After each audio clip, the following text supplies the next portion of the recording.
لاکھوں حجاج کرام میدان عرفہ میں وقوف کرتے ہیں، امام کا خطبہ سنتے ہیں، ظہر و عصر جمع میں صلاتین کر کے ظہر کے وقت میں 2 رکعات ادا کرتے ہیں، اور پھر ظہر بعد سے مغرب تک لمبی لمبی دعاؤں میں، مناجات میں، بے قولائی میں مصروف رہتے ہیں، اور اتنی لمبی دعائیں، اتنی طویل دعائیں کہ ہم سمجھتے ہیں کہ بہت سارے مسلمان جتنی لمبی دعا اس دنوں میں عرفہ میں کرتے ہیں شاید اس زندگی میں کبھی اتنی لمبی دعا کرتے ہو۔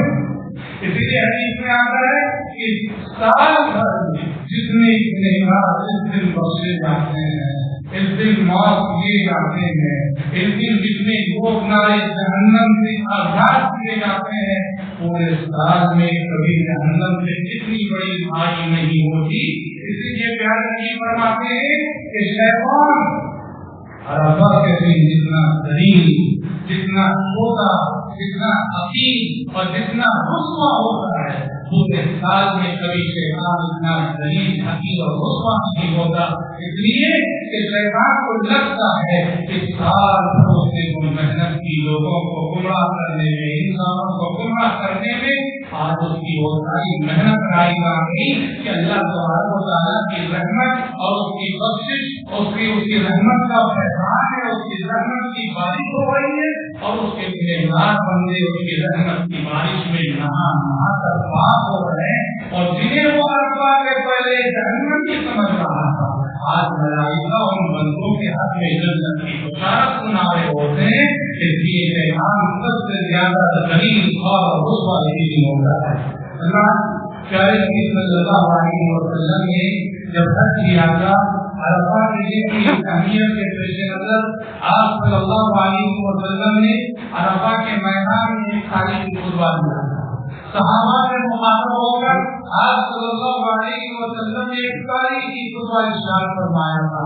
آج کے میرے خطبے کا اصل موضوع اسی خطبے کے چند نکات ہیں۔ خطبہ تو بڑا طویل تھا، اس میں نکات بہت ہیں، میں نے خطبہ یوم عرفہ کے چند نکات کا انتخاب کیا آج آپ کے سامنے گفتگو کرنے کے لیے۔ جب سارے نبی نے عرفہ کے میدان میں خطاب کیا اور خطبہ دیا، آپ کے سامنے 1,24,000 کا مجمع کا روایت ملتا ہے۔ 1,24,000 کا مجمع۔ یہاں آپ دیکھیے انبیاء اور رسول علیہ السلام کے سلسلے میں آتا ہے۔ ابن حبان کی روایت ہے کہ اللہ تعالیٰ نے اس دنیا میں آدم علیہ السلام سے محمد صلی اللہ علیہ وسلم جتنے رسول بھیجے، جتنے نبی بھیجے، ان کی تعداد 1,24,000 ہے۔ انبیاء اور رسول کی تعداد 1,24,000، اور عرفہ کے میدان میں آپ کے مخاطب جو صحابہ کے ان کی تعداد کی مشہور روایت کے مطابق 1,24,000۔ یہ تعداد کی مناسبت سے کوئی اس طرف اشارہ تھا کہ اب پیارے نبی کے بعد نبوت اور رسالت کا امید ختم ہو چکا، جو آدم علیہ السلام سے شروع ہوا تھا، اب 1,24,000 پیغمبروں کے مشن کو نبی کے 1,24,000 صحابہ تھے۔ اس مشن کو لے کے وہ آگے بڑھیں گے، اور اس موقع پر پیارے نبی صلی اللہ علیہ وسلم نے ایک تاریخ کی خطبہ ارشاد فرمایا تھا۔ آج کی خطبے کے چند نکات میں آپ کے سامنے پیش کرنا چاہتا ہوں۔ سب سے پہلے پیارے نبی نے ہم کو صلاۃ کے بعد لوگوں سے مخاطب ہو کے کہا لعلی لا القاکم بعد عام هذا۔ آپ سے فرمایا کہ لوگوں کو لگتا ہے کہ آج کے بعد، اس سال کے بعد میری تم سے ملاقات اس مقام میں پھر کبھی نہیں ہونے والی ہے۔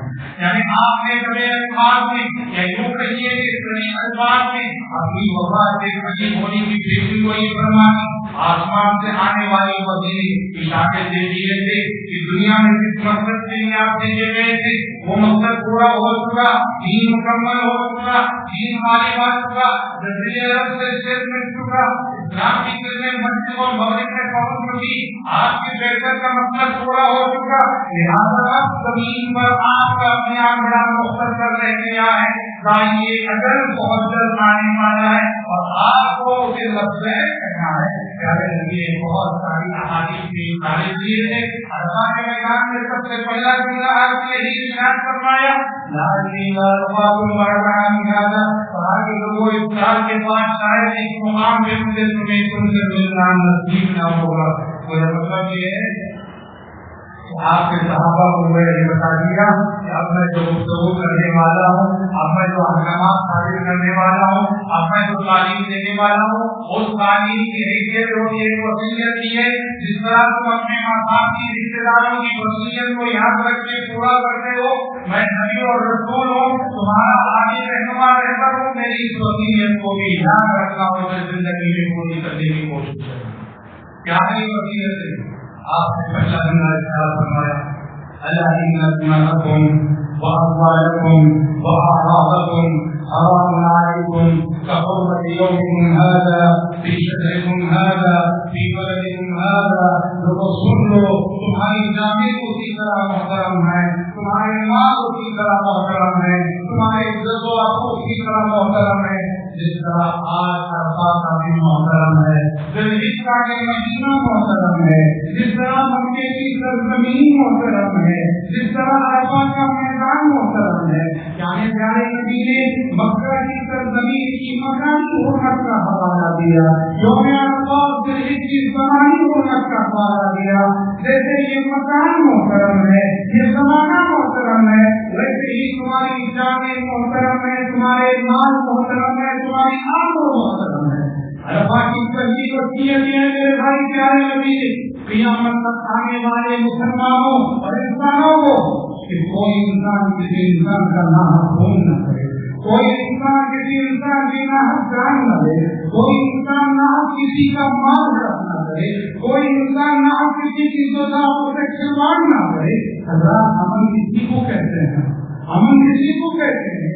اس وہ بستی کو امن کہلائے گی جہاں انسان کی یہ تین چیزیں محفوظ ہوں. وہ ملک کو امن کہلائے گا جہاں انسان کی یہ تین چیزیں محفوظ ہوں. وہ محلہ امن والا کہلائے گا جہاں انسان کی یہ تین چیزیں محفوظ ہوں. جان بھی محفوظ ہونی چاہیے، حالات ماحول ایسا ہو کہ کسی انسان کی جان کے لیے کوئی خطرہ نہیں. مال بھی محفوظ ہونا چاہیے کہ کوئی کسی کے مال کو ناجائز طریقے سے ہڑپنے کی بات یہاں نہیں کرتا ہے. اس سبب کو بھی محترم ہونی چاہیے. سماج ایسا ہو ایک فقیر سے فقیر کی عزت کا بھی لحاظ رکھنا چاہیے. پیارے نبی نے امن کا تصور دیتے ہوئے کہا، امن کی تعلیم دیتے ہوئے کہا ہر انسان کی یہ تین چیزیں محترم ہے. بات یہ نہیں کہ صرف مسلمان کی جان محترم ہے، صرف مسلمان کا مال محترم ہے، صرف ایک مسلمان کی عزت و محترم ہے. ہاں کافر کے مقابلے میں مسلمان کی چیزیں زیادہ محترم ہے، لیکن یہ غیر مسلم کی جان بھی، مال بھی، آبرو بھی محترم ہے. نہ کسی غیر مسلم کی جان لینا، نہ کسی غیر مسلم کا مال ہڑپ کرنا بھی نہ جائے. مولانا عبداللہ رضی اللہ عنہ صاحب ضرور ہے، اپنے قبول اسلام کا واقعہ ذکر کرتے ہیں کہ میں اپنے دو کافر ساتھیوں کے ساتھ جا رہا تھا جبکہ میں کفر میں تھا اور اسلام ان کے دل میں راسخ اور دل سے داخل ہو چکا تھا. انہوں نے کہا جب میں نے قبول اسلام کا ارادہ کر لیا تو میرے دو کافر ساتھی جو سفر میں میرے ساتھ تھے، میں نے ان دونوں کا مرڈر کیا، تلوار نکالی، دونوں کا قتل کیا اور قتل کر کے دونوں کے پاس مجھے جو مال ملا مال سارا لے لیا.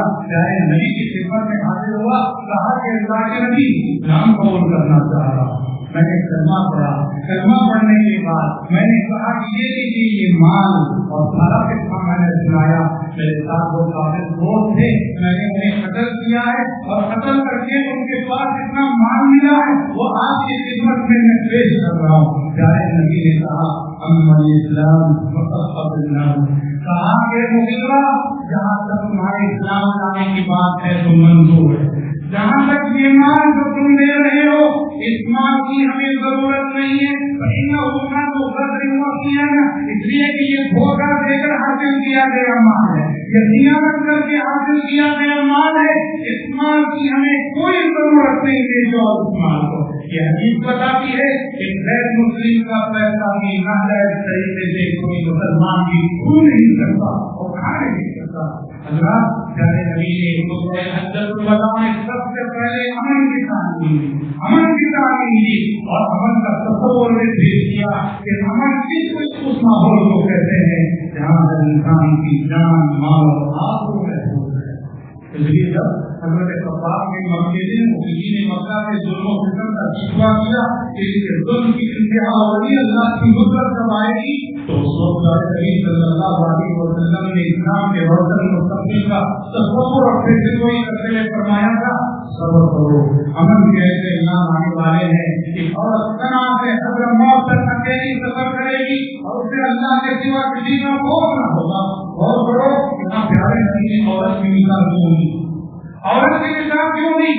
امن کا جامع تصور پیش کرنے کے لیے، اس لیے کہ عورت وہ اپنی جگہ ایک جان بھی ہے، عورت کے پاس مال بھی ہوتا ہے، وہ زیورات بھی پہنی ہوتی ہے، اور مرد کے مقابلے میں عورت کے پاس تیسری چیز ہوتی ہے آبرو.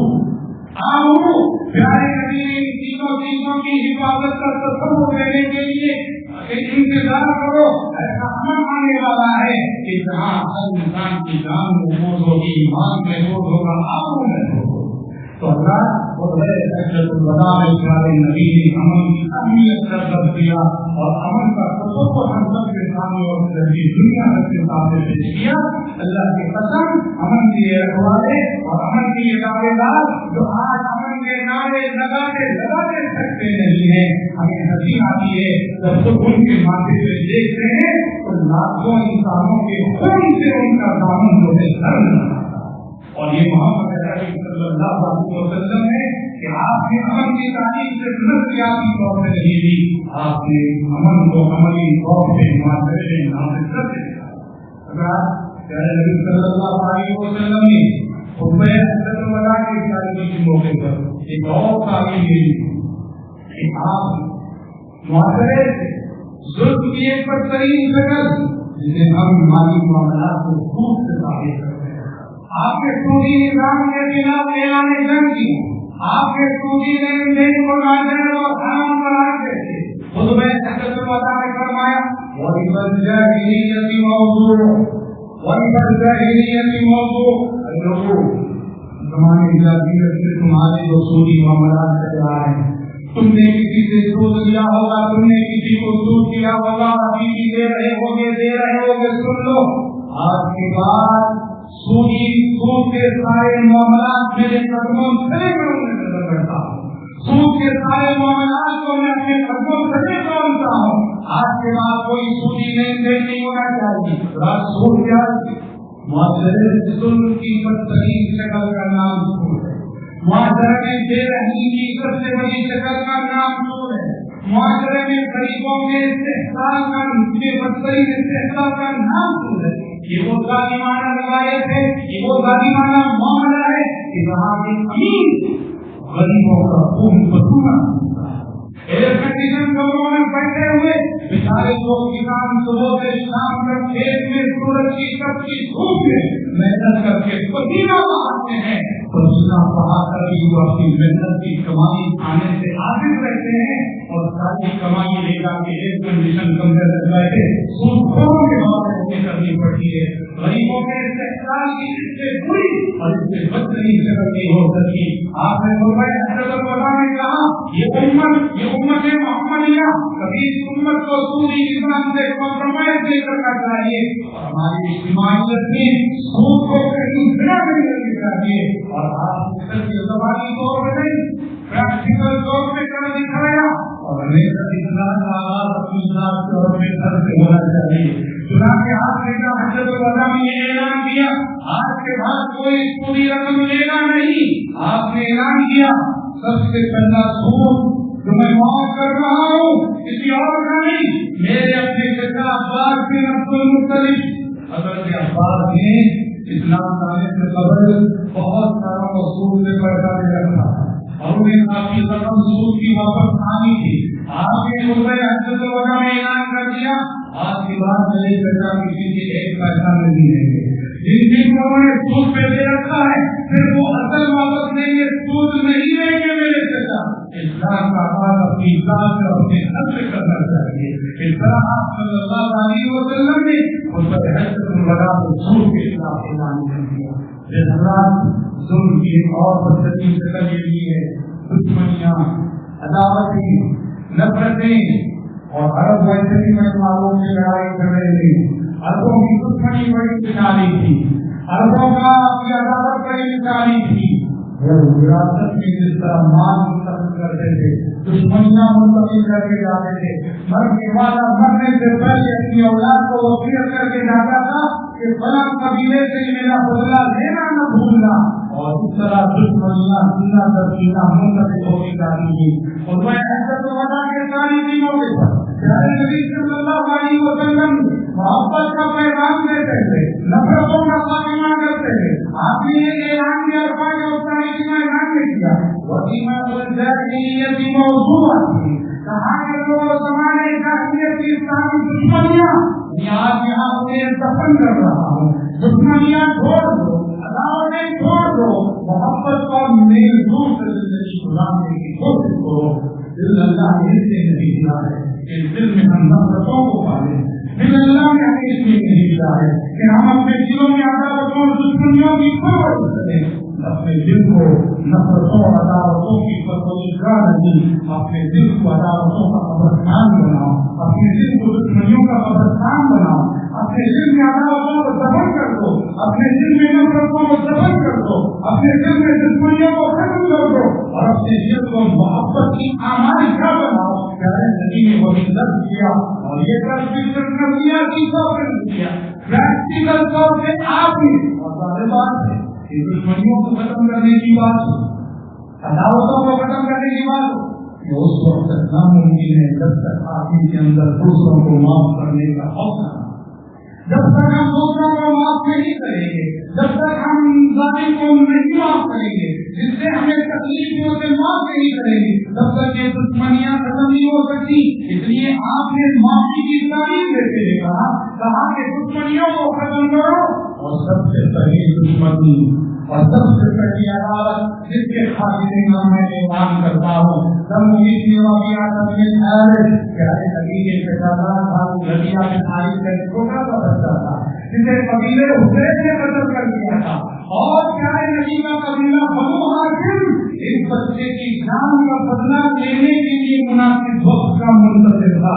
اس معصوم بچے کا خون انہوں نے کیا ہے، اور اس بچے کی جان کا بدلہ ہمیں لینا ہے، مناسب وقت کے منتظر تھے۔ پیارے نبی نے عرفات کے میدان میں اعلان کر دیا کہ نہیں، دشمنیاں ختم ہیں آج سے، نفرتیں ختم ہیں آج سے، عداوتیں ختم ہیں آج سے، سب سے پہلی دشمنی جسے میں ختم کر رہا ہوں میرے اپنے شہزاد خلیفے ابن ربیعہ الحارث کا وہ میں جسے میں معاف کر رہا ہوں۔ آج کی بات میرے گھومنے والے قبیلے حذیل کے اس جان کا بدلہ نہیں۔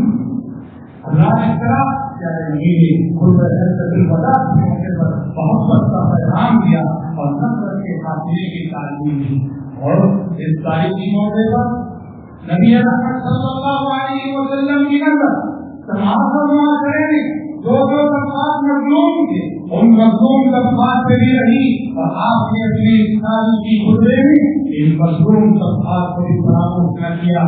چنانچہ اس دور میں جو مظلوم طبقات تھے اس میں سے مظلوم طبقہ عورت طریقے سے عورت مظلوم کو استعمال، عورت کی کوئی حیثیت نہ تھی، اور سارے حقوق کا چھوڑو۔ آپ کو معلوم ہے پیارے نبی کی دنیا میں آنے سے پہلے زندگی اور جینے کے دنیا کے حد سے بھی وہ محروم تھی۔ کسی کے گھر میں بچی کا پیدا ہو جانا ایک شرم کی بات ہے، کسی کے گھر میں بچی کا پیدا ہو جانا ایک آر کی بات ہے۔ اس کو آگے نہیں کہتا کہ سوال من القوم من كل ما بشر أيمسكه على هون أم يدسه في التراب على ذات ما يحكمون۔ جس کے گھر میں بچی پیدا ہو گئی، معاشرے میں وہ شرم سے نظریں جھکا کے کرتا تھا، وہ پلاننگ کرتا تھا کہ میں زندہ دفن کر دوں یا اسی ذلت کے ساتھ اس کو پال لوں، اس کی پرورش کر لوں۔ اور تو سماج نے اور سارے حقوق کو چھوڑو، جینے کا زندگی کا بنیادی حق بھی وہ نہیں دے رہے تھے۔ ایسے معاشرے میں پیارے نبی نے خطبہ حجۃ الوداع کے تاریخی موقع پر مردوں سے خطاب کرتے ہوئے فرمایا الا استوصوا بالنساء خیرا، الا استوصوا بالنساء خیرا، لوگوں عورتوں کے ساتھ اچھا سلوک کرو، عورتوں کے ساتھ اچھا سلوک کرنے کی وصیت میں تمہیں کرتا ہوں، عورتوں کے ساتھ اچھا رویہ اپنانے کی میری وصیت کو قبول کرو۔ فإنهن عوامل عندكم، یہ کہ اللہ تعالیٰ نے عورتوں کو تمہارے ماتحت کیا ہے. کیسے ماتحت کیا؟ ہاں شادی ہو گئی، شریعت عورت سے کہتی ہے یہ تیرا دلہا تمہارا شوہر، اس کو راضی رکھنا، اس کو خوش رکھنا، اس کی اطاعت فرمانا برداری کرنا تمہاری ذمہ داری ہے. اس کی اجازت کے بغیر کہیں جانا نہیں، اس کی اجازت کے بغیر کسی کو گھر میں آنے دینا نہیں. ہر قدم اس کی خوشی اور رضامندی کا لحاظ رکھنا. عورت کو یہ تعلیم دی جاتی ہے تو مرد کہیں یہ نہ سمجھ لے، مرد کو یہ جو اختیارات دیے جا رہے ہیں کہ تمہاری بیوی تمہاری رضامندی کی ہر قدم پابند ہے، تو کہیں مرد اپنے اختیارات کا غلط استعمال نہ کرے، اپنے اختیارات کا غلط استعمال کر کے اپنی بیویوں پہ ظلم نہ کرے، اس کی ارمانوں کو کچلیں، اس کی خواہشات کو کچلیں، اس کے جذبات کا لحاظ نہ رکھیں، اس کی خواہشات کا لحاظ نہ رکھیں، اپنے اختیارات کا غلط استعمال نہ کرو. زندگی میں کچھ مرتبے پریکٹیکل طور پہ بھی اور اپنی احادیث مبارکہ ہوگی یہ تعلیم نہیں ہے. تم شوہر ہو اور شوہر ہونے کی حیثیت سے تمہاری بیوی سے تمہیں بہت سارے اختیارات حاصل ہیں، لیکن یاد رکھو اپنے اختیارات کا صحیح استعمال کرنا بھی تمہاری ذمہ داری ہے. اپنے اختیارات کا غلط استعمال کرو گے تو یہ نہ بولو کہ اللہ تعالیٰ کو اس سے زیادہ اختیار تم پہ حاصل ہے. کھانے میں نمک زیادہ ہو گیا طلاق کی دھمکی، کھانے میں نمک کم ہو گیا طلاق کی دھمکی، معمولی باتوں میں کوئی ناراض ہو جانا، معمولی باتوں میں عورت سے بیوی سے بات چیت چھوڑ دینا. مرد اپنے اختیارات کا استعمال کر کے بدترین ظلم خواتین میں کرتے ہیں. گھر نہیں ہے خطبہ حجۃ الوداع کے موقع پہ خاص طور پہ فرما دیا کہ یاد رکھو عورتوں کے ساتھ اچھا سلوک کرو. اور آپ نے دوسرے حدیثوں میں فرما دیا کہ تم اخلاق میں کس مقام پہ پائے، تم کتنے اچھے انسان ہو، تم کتنے اچھے انسان ہو، تم کتنے بڑے انسان ہو. کہا دنیا تمہیں اخلاق والا مان لے، دنیا تمہارے کردار کی عظمت کو تسلیم کر لے اور دنیا گواہی دے دے.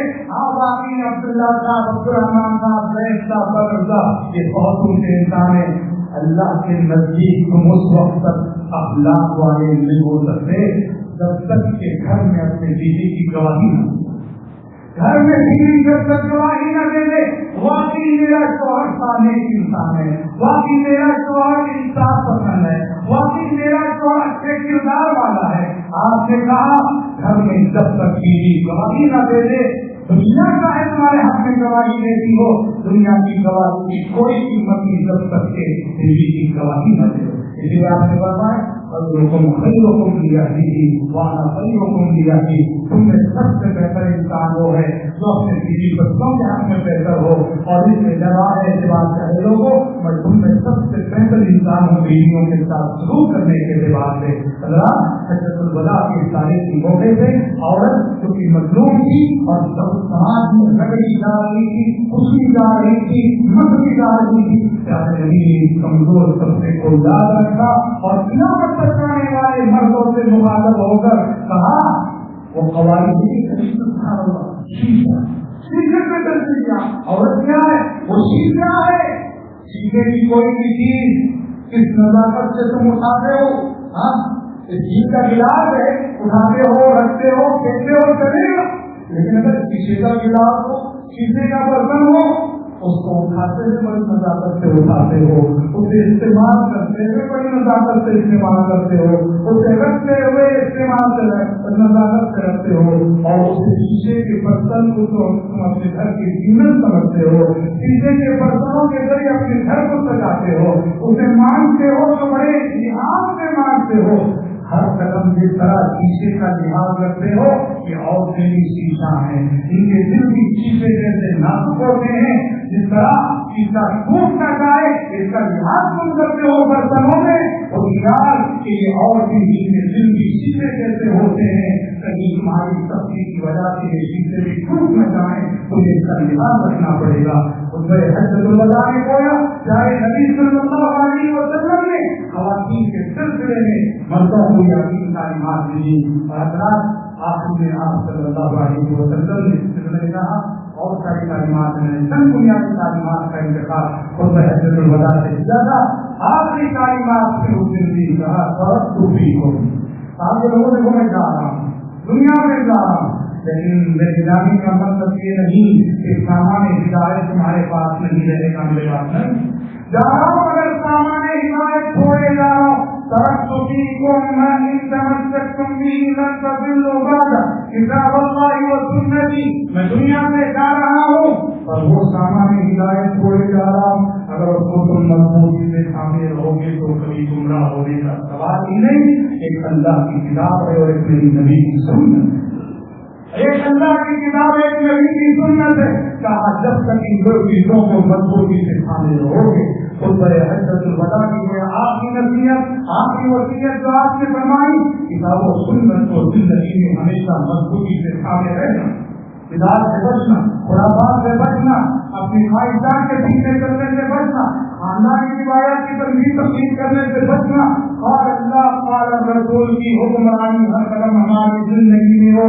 جہاں اللہ کا حکم آ جائے, جہاں پیارے نبی کی حدیث اور آپ کی تعلیم آ جائے, وہاں ہم اپنے ساری خاندانی روایتوں کو بھلا دیں, آبا و اللہ کے طریقوں کو بھلا دیں, کتاب اللہ اور سنت رسول اللہ کی پابند ہو کر اللہ کے دین سے خالی رہیں. کہ پیارے نبی صلی اللہ علیہ وسلم کی عظیم نصیحت کی جو آپ نے خطبہ حجۃ الوداع کے موقع سے بتائی.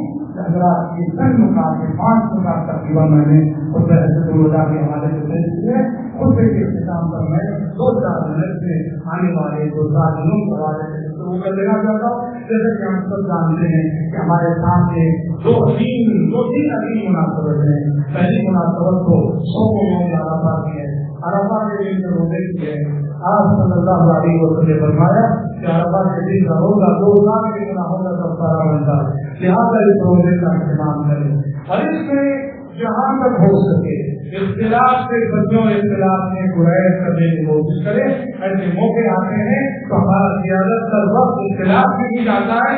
8 کو رکھیں کہ 9 کو رکھیں, وہ پہ عرفہ کا لحاظ ہے. جہاں ہم آپ کو بتاتے ہیں دیکھو کیا ایسا مسئلہ ہے کہ جہاں آپ خود کو اختلاف سے بچا سکتے ہیں.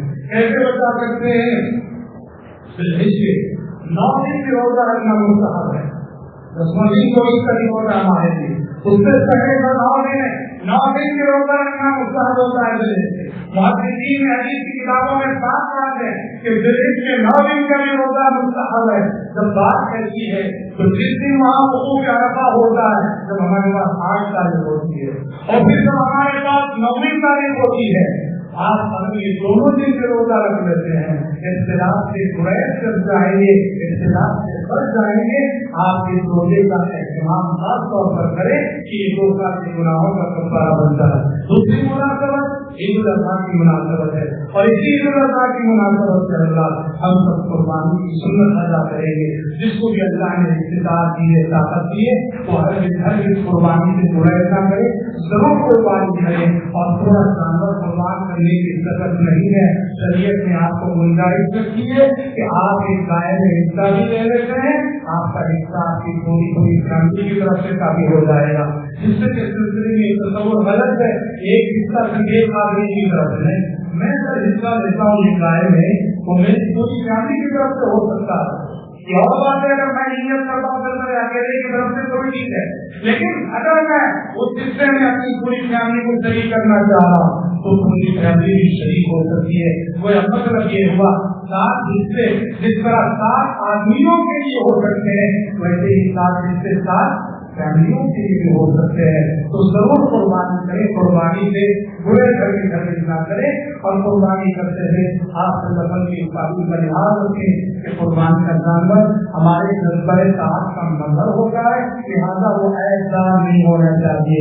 صحت مند جانور, کمزور جانور, اگر کسی بھی قسم کا چھوٹا موٹا عیب پایا گیا, اپنے علماء سے رجوع کیجیے اور علماء سے کنفرم کر دیجیے جانور چلے گا کہ نہیں, اس کو کنفرم کرنے کے بعد آپ قربانی کریں. اور ایک بات, ہم کچھ غیر مسلم سماج میں رہتے ہیں, غیر مسلم سماج میں رہتے ہوئے عید الاضحیٰ کی مناسبت سے بقرعید کا جو قربانی کا گوشت ہے, آپ غیر مسلمین کو بھی دیا کریں. اگر وہ گوشت کھاتے ہیں تو آپ کے اپنے پڑوسی, آپ کے اپنے دوست احباب قربانی کا گوشت, اس میں کسی کا اختلاف نہیں.